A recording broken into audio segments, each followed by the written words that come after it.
মাননীয় মুখ্যমন্ত্রী মমতা বন্দ্যোপাধ্যায় রাজ্যের শিশুদের বিনামূল্যে চিকিৎসা ব্যবস্থার জন্য চালু করেন শিশু সাথী প্রকল্প। মাননীয় মুখ্যমন্ত্রী মমতা বন্দ্যোপাধ্যায় ক্ষমতায় আসার পর থেকে শিশু থেকে শুরু করে বৃদ্ধা বয়সে সমস্ত জনগণের জন্য বিভিন্ন স্কিমের প্রচলন করেন। শিশুদের স্বার্থে এই রকম একটি জনপ্রিয় প্রকল্প হল শিশু সাথী প্রকল্প। এই প্রকল্পে শৈশবকালে শিশুদের চিকিৎসার জন্য আর্থিক সহায়তা এবং বিনামূল্যে অস্ত্রোপচারের সুবিধা দেওয়া হয়। কারা শিশু সাথী প্রকল্পের জন্য আবেদন করতে পারবেন, কীভাবে আবেদন করবেন এবং কী কী ডকুমেন্টসের প্রয়োজন আছে, এই সমস্ত কিছু জানাবো এই ভিডিওর মাধ্যমে। তো আর বেশি দেরি না করে ভিডিওটি শুরু করা যাক।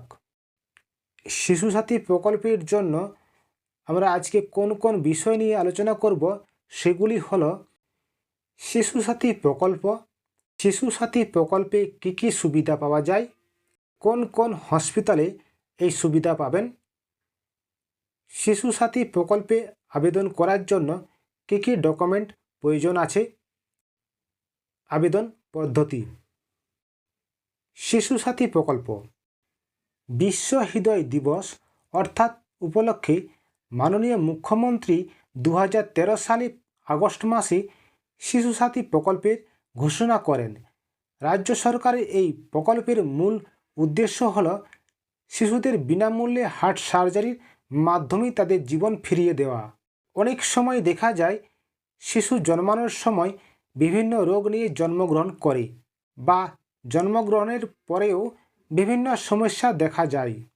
বিশেষ করে যে সকল শিশু হার্টের সমস্যা নিয়ে জন্মগ্রহণ করে সেই সকল শিশুদের বিনামূল্য হার্ট সার্জারির ব্যবস্থা করে দেওয়ার লক্ষ্য রাজ্য সরকারের শিশু সাথী প্রকল্পের ঘোষণা করেন।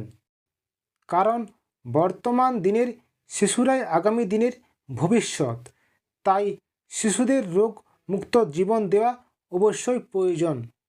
শিশু সাথী প্রকল্পে কী কী সুবিধা পাওয়া যায়?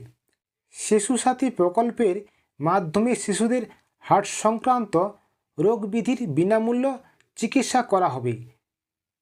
এই প্রকল্পে হৃদ সংক্রান্ত যে সকল রোগের চিকিৎসা করা হবে সেগুলি হল 1.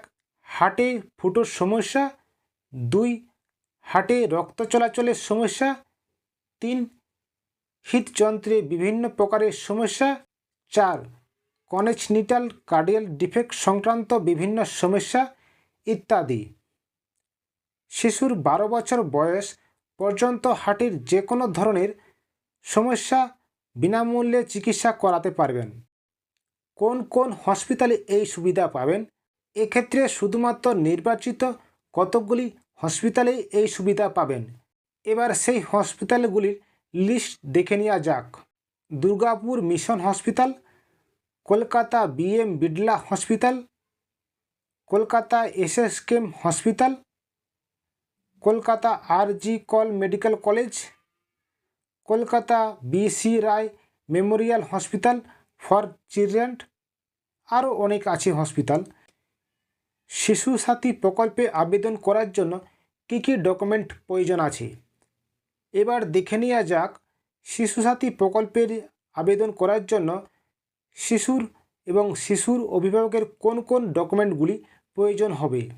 শিশুর এবং শিশু অভিভাবকের আধার কার্ড, শিশুর মায়ের বা শিশু অভিভাবকের ভোটার কার্ড, পশ্চিমবঙ্গের স্থায়ী বাসিন্দার প্রমাণপত্র, শিশুর অভিভাবকের আয়ের প্রমাণপত্র, আবেদনকারীর 2টি পাসপোর্ট সাইজের ফটো। আবেদনকারী BPL অন্তর্ভুক্ত হয় তাহলে BPL সার্টিফিকেট। আবেদন পদ্ধতি: শিশু সাথী প্রকল্পের সুবিধা পাওয়ার জন্য জেলা স্বাস্থ্য অফিসারের সঙ্গে যোগাযোগ করতে হবে।